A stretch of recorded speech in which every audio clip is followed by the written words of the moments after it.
बिस्मिल्लाहिर्रहमानिर्रहीम अस्सलाम वालेकुम वरहमतुल्लाहि वबरकातुहू। कैसे हैं आप सब? आई होप आप सब बिल्कुल ठीक होंगे। अल्हम्दुलिल्लाह से मैं बिल्कुल ठीक हूँ। तो चलिए एक और नई वीडियो का आगाज़ करते हैं। और अल्हम्दुलिल्लाह से मैंने आप लोगों से कहा था कि इस रमज़ान हम कुछ लोगों की हेल्प करेंगे, तो बहुत अच्छा आप लोगों का रिस्पॉन्स मिला, थैंक यू सो मच। तो चलिए आज की इस वीडियो में मैं आप लोगों के साथ एक बहुत ही ब्यूटीफुल सी मिरेकल स्टोरी शेयर करती हूँ इंस्टेंट वजीफ़े की, और साथ में अपना पर्सनल एक्सपीरियंस भी बताऊँगी। मैंने इंस्टेंट वजीफ़े में आप लोगों को बताया था कि आप ये किसी भी इमरजेंसी में कर सकते हैं। जैसे आपको कुछ पैसों की ज़रूरत है, आपने सबसे मांग लिए लेकिन कोई नहीं दे रहा, कहीं से इंतज़ाम नहीं हो रहा, तब आप ये वजीफ़ा करके अल्लाह ताला से दुआ करें कि अल्लाह ताला प्लीज़ मुझे इतने अमाउंट की ज़रूरत है, आप मेरी हेल्प करें। और साथ में आप 5 वक़्त की नमाज़ की पाबंदी ज़रूर कीजिए, क्योंकि ये ना हो कि आपने ज़िंदगी में कभी नमाज़ ही नहीं पढ़ी और आपने सोचा कि मैं चलो एक वजीफ़ा करती हूँ, इससे जादू हो जाएगा। ये कोई जादू नहीं है, ये अल्लाह पर यकीन और तवक्कुल की कहानी है। अल्लाह पर यकीन होना चाहिए, अल्लाह के कलाम पर यकीन होना चाहिए, तभी आपके काम होंगे। जो इंसान वजीफ़े भी करते हैं, दुआएँ भी माँगते हैं, नमाज़ें भी पढ़ते हैं और फिर ये सोचते हैं कि हमारी दुआ कबूल होगी या नहीं होगी, उन लोगों की दुआएँ कबूल नहीं होती। ये हमेशा अपने माइंड में ज़रूर रखिएगा। अल्लाह ताला भी उन्हीं की दुआओं को कबूल करते हैं जो इंसान अल्लाह पर यकीन रखता है। इस वजीफ़े को आप अर्जेंट मनी की नीड के लिए पढ़ सकते हैं, आपका रिज़ल्ट आने वाला है एग्ज़ाम का या जॉब का, उसके लिए पढ़ सकते हैं, आपको कहीं इंटरव्यू देना है, ये वजीफ़ा पढ़कर जा सकते हैं, आपका कोई हॉस्पिटल में एडमिट है, आप ये पढ़कर अल्लाह ताला से दुआ कर सकते हैं कि अल्लाह आप उन्हें शिफ़ा दें और वो घर वापस आ जाएँ। अगर उनकी ज़िंदगी होगी तो इंशाल्लाह आपकी दुआ ज़रूर कबूल होगी, और जिस इंसान की ज़िंदगी ही नहीं होगी, देखें फिर उसे तो अल्लाह ताला के पास जाना ही है, वक्त तो मुकर्रर है, हर इंसान को जाना है। और बहुत सारी चीज़ों में जब आपको लगे कि आप मुसीबत में हैं, मुश्किल में हैं, इस चीज़ का हल नहीं मिल रहा, तब आप ये वजीफ़ा पढ़ें, इंशाल्लाह आपको पॉजिटिव रिस्पॉन्स ज़रूर आएगा। तो चलिए यहाँ पे हम वो मिरेकल स्टोरी शेयर करते हैं जो हमें इंस्टेंट वजीफ़े की वीडियो के नीचे मिली है। ये स्टोरी मैंने अपने इनबॉक्स से ली है। ये मेरी जो मिरेकल स्टोरी मुझे रिसीव हुई है, ये मेरे दूसरे चैनल पर रिसीव हुई थी। यहाँ पर मैं लिंक भी दे रही हूँ डिस्क्रिप्शन में इस वीडियो का, आप जाकर देख भी सकते हैं। इसमें इन्होंने लिखा है, अस्सलाम वालेकुम आपी, मुझे ये वीडियो आज मिला है, बहुत मुसीबत में थी, नामुमकिन जैसा सब था, एक वीक से वन वीक से परेशान थी, टेंशन की वजह से हेल्थ भी ख़राब हो रही थी। लेकिन आज जब मैंने ये वीडियो देखा और मैं नमाज़ पढ़ी और दुआ पढ़ के बस उठी और आधा घंटे में ही गुड न्यूज़ मिल गई। जब गुड न्यूज़ मिली तो मैं बहुत फूट-फूट कर रोने लगी और अल्लाह का शुक्र अदा किया मैंने। मैं सबको यही कहूँगी कि ज़रूर इस वजीफ़े को पूरे यकीन के साथ ज़रूर पढ़ें, साथ में तहज्जुद भी पढ़ा करें और दुआ करें। माशाल्लाह बहुत बहुत अच्छी बात है कि अल्लाह ताला ने आपकी दुआ को कबूल किया। आप 1 हफ़्ते से परेशान थी, टेंशन में थी। अल्लाह ताला ऐसे ही हम सब की भी परेशानियों को दूर करे। सच बता रही हूँ, इस वजीफ़े के बहुत सारे मिरेकल्स हैं। और एक बात बता दूँ कि वजीफ़े का कोई कंसेप्ट नहीं आता हदीस और कुरान पाक में। ये जो इतना भी वजीफ़े से रिलेटेड वजीफ़े के जो कंसेप्ट हैं, ये इंडियन और पाकिस्तानी ने ही बनाए हैं।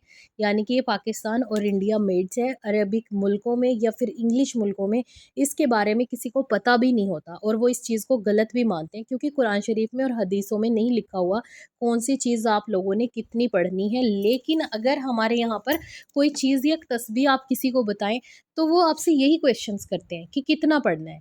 तो कुरान शरीफ में अगर सूरह रहमान, सूरह बकरा के बेनिफिट्स लिखे हुए हैं, वहाँ ये नहीं लिखा हुआ आपने उसे कितनी बार पढ़ना है।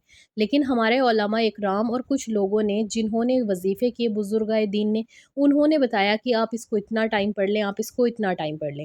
बेसिकली ये बात है कि उन लोगों ने वजीफ़े किए और उनको फ़ायदा हुआ। उन्होंने जितनी काउंटिंग की उतना आप लोगों के साथ शेयर कर दिया, और इसके ऊपर काफ़ी बहुत सारी उर्दू की बुक्स हैं जिसमें वजीफ़े होते हैं, बहुत सारी किताबें आती हैं कि आप ये दुआ पढ़ें। और कहीं न कहीं देखें काउंटिंग का कंसेप्ट है, क्योंकि रसूल अल्लाह सल्लल्लाहु अलैहि वसल्लम से जब हज़रत फ़ातिमा रज़ी अल्लाह अन्हु ने कहा कि मैं थक जाती हूँ या रसूल अल्लाह, इतने सारे काम करके मुझ में हिम्मत नहीं बचती, तो उसके बाद उन्होंने उन्हें एक तस्बीह बताई थी कि 33 टाइम आप सुबहान अल्लाह पढ़ें, 33 टाइम्स आप अल्हम्दुलिल्लाह पढ़ें और 34 टाइम्स आप अल्लाहू अकबर पढ़ें। इससे आपको स्ट्रेस भी नहीं होगा और आपकी बॉडी में भी आराम आएगा। यानी कि आपको हेल्दी और मतलब ये समझ लें कि सेहत के लिए उन्हें एक ये तस्बीह बताई थी जो हम हर नमाज के बाद पढ़ते हैं। इससे सेहत भी ठीक रहती है और माइंड भी आपका डिस्टर्ब नहीं होता। और सही मुस्लिम की एक हदीस शरीफ में आता है, इस्तग़फ़ार से रिलेटेड ये हदीस है कि रसूल अल्लाह सल्लल्लाहु अलैहि वसल्लम हर सिटिंग में, यानी कि हर नमाज के बाद 100 टाइम्स इस्तग़फ़ार पढ़ा करते थे। तो कहीं न कहीं काउंटिंग का कंसेप्ट है, तो कुछ वज़ीफ़े इसलिए मतलब बताए जाते हैं कि आप इतना पढ़ लें तो ये हो जाएगा, इतना पढ़ लें तो ये हो जाएगा, ताकि लोगों को कन्फ्यूज़न ना हो कि उन्हें कितना पढ़ना चाहिए, कब तक पढ़ना चाहिए, इसलिए बताए जाते हैं। कुछ नेगेटिव लोग इस चीज़ को गलत समझकर फिर नेगेटिव थॉट्स और नेगेटिव कमेंट्स करने आ जाते हैं। आप लोगों के कमेंट से ना दिल दुखता है बस। कल किसी ने मुझे लिखा था कि इस्तग़फ़ार चैलेंज के नीचे कि ये आपका बिज़नेस है। आपको पता है यूट्यूब पे पैसे कमाना बहुत ज़्यादा मुश्किल है। अगर आपको लगता है कि यूट्यूब से बहुत बड़ी अमाउंट में इनकम आती है बड़े-बड़े व्लॉगर्स को देखकर, पहले आप देखें कि वो कितने साल से वहाँ पे काम कर रहे हैं और उनकी वीडियोज़ में कितने व्यूज़ आ रहे हैं, तब जाकर वो लोग पैसे कमा पाते हैं। और हमारे जैसे छोटे यूट्यूबर या फिर जो भी मेरे जैसे काम कर रहे हैं, उनका अमाउंट इतना कम होता है कि आप सोच भी नहीं सकते। और मेरा कोई ज़रिया नहीं है यूट्यूब कि हाँ, मुझे यूट्यूब से ही इनकम करनी है, अदरवाइज़ मेरी कहीं और से इनकम नहीं है। अल्हम्दुलिल्लाह मेरा खुद का अपना एक बिज़नेस है ओमान के अंदर, जिसे मैं अपनी पहली वीडियोज़ में भी शेयर कर चुकी थी आप लोगों के साथ। और एक बात बता दूँ कि मुझे यूट्यूब से अभी तक कोई इनकम नहीं मिली, तो जो लोग मेरा बिज़नेस बताते हैं इस चीज़ को, उन लोगों के लिए मैसेज है। दूसरी बात ये है कि मैं यूट्यूब के थ्रू जितने भी लोग हैं सबकी फ्री में मदद करती हूँ। हाँ, मेरी काउंसलिंग और कंसल्टेशन फ़ीस है, वो मैं सबको बताती हूँ, अपनी वीडियोज़ में भी बताती हूँ। जो लोग मुझसे बात करना चाहते हैं, अपनी बात शेयर करना चाहते हैं, कुछ डिस्कस करना चाहते हैं, क्योंकि उसमें वक़्त बहुत लगता है, घंटे भी लग जाते हैं, 2 घंटे, 3 घंटे चैटिंग करना या कॉल पे बात करना, किसी को वक़्त देना, उसकी अच्छे से बात सुनना, उसको वक़्त देना, उसको समझाना, ये ईज़ी नहीं होता। और दूसरी बात कि मैं जितनी भी काउंसलिंग कर रही हूँ, मैं सारी काउंसलिंग की अमाउंट अपनी उस फंड में डलवा रही हूँ जो हम रमज़ान में लोगों की हेल्प करेंगे। मुझे कोई वो नहीं है कि वो काउंसलिंग के पैसों से मैं अपना कुछ कर लूँ, ठीक है? अल्हम्दुलिल्लाह मेरी बुटीक है और माशाल्लाह से बहुत अच्छी चलती है। मेरी लाइफ़ में इस्तग़फ़ार और नमाज़ों से जो चेंजेज़ आए, उसके ज़रिए मैंने सोचा कि लोगों की हेल्प करूँ, लोगों को बताऊँ। अगर फिर यहाँ से मेरी इनकम होती भी है, तो फिर मुझे नहीं लगता कि ये कोई गलत चीज़ है। और अल्लाह के नाम पर पैसे कमाना या अल्लाह के नाम पर वीडियोज़ बनाना या अल्लाह के लिए वीडियोज़ बनाना, लोगों को अल्लाह की तरफ लेकर आना, मुझे लगता है कि ये बहुत बड़ी मोटिवेशन है मेरे लिए भी और आप सबके लिए भी। एनीवे मैं सच में इग्नोर करती हूँ ऐसे कमेंट्स, लेकिन कई बार ना बहुत दिल दुखता है मेरा कि ये लोग कैसे हैं और कहाँ से आते हैं। आई थिंक मुझे लगता है ये वो लोग हैं जो इस्लाम से हैं ही नहीं, जिनको दीन का पता ही नहीं कि ना तो किसी का दिल दुखाना चाहिए और ना ही किसी को बुरा बोलना चाहिए। शायद या तो ये नाम और आईडीज़ चेंज करके जानबूझ के ऐसे कमेंट्स करते हैं। एनीवे मैं आपको अपना पर्सनल एक्सपीरियंस बताती हूँ इस वज़ीफ़े का। मेरी खुद की 2 मिरेकल स्टोरी हैं इंस्टेंट वज़ीफ़े की। 2024 में हमने ये जनवरी में अपनी एक गाड़ी बाय की थी अल्हम्दुलिल्लाह से। उसके बाद हमने फुल पेमेंट कर दी, लेकिन इमरजेंसी ये आ गई कि इमरजेंसी में हम लोगों को इंडिया जाना पड़ा और हमने पेमेंट फुल की हुई थी। नेक्स्ट डे हमारी गाड़ी हमारे नाम होनी थी, तो हम नहीं करवा पाए, हम इंडिया चले गए। आगे से वो इंसान जो था वो पाकिस्तानी एक भाई थे, जिन्होंने हमें गाड़ी बेची थी। आप यकीन करें कि जब हम वापस भी नहीं आए थे ना, हमें इंडिया में कॉल्स आनी स्टार्ट हो गई थी कि उनके दिल में बेईमान आ गया और वो गाड़ी वापस लेना चाहते हैं। तो मेरा यहाँ पे ब्रदर था, उसने नहीं दी कि मैं नहीं दूंगा। उसके बाद जब हम वापस आए तो हमने कोशिश की वो कि गाड़ी हमारे नाम उतार दे, लेकिन उसने नहीं उतारी। उसने कहा कि मैं आपके पैसे आपको 20-20 रियाल या 10-10 रियाल करके वापस करूँगा और गाड़ी आप मेरे नाम करें। वापस में मतलब उसी के नाम थी कि मैं बेच दूँगा इसको, गाड़ी मुझे वापस करें। तो उसके बाद मेरे हस्बैंड ने उनके ऊपर ना केस किया और केस करने के बाद हम केस जीत गए अल्हम्दुलिल्लाह, क्योंकि हम सही थे और मार्केट में बहुत सारे लोग इस चीज़ के गवाह भी थे। तो हम ये केस जीत गए। उसके बाद उसने हमारे ऊपर एक झूठा केस किया कि हमने उनसे कुछ पैसे उधार लिए थे, वो वापस नहीं किए और हमने उनका कोई 2016 में नुकसान किया था मेरे हस्बैंड ने, तब तो हमारी शादी भी नहीं हुई थी। तो उस टाइम पे आप यकीन करना कि मतलब मुझे इतनी टेंशन थी, इतना ज़्यादा डिप्रेशन था, क्योंकि यहाँ पर अगर कोई चीज़ साबित हो जाती है तो यहाँ पे इंडिया और पाकिस्तान की सज़ा नहीं है कि बाद में जाके ज़मानत करवा लेते हैं या फिर कोई हेल्प कर देता है। यहाँ पे फिर अगर आपको सज़ा मिल गई, जेल है और साथ में बहुत बड़ा जुर्माना दिया जाता है कि आपको वो पे करना ही है हर हालत में।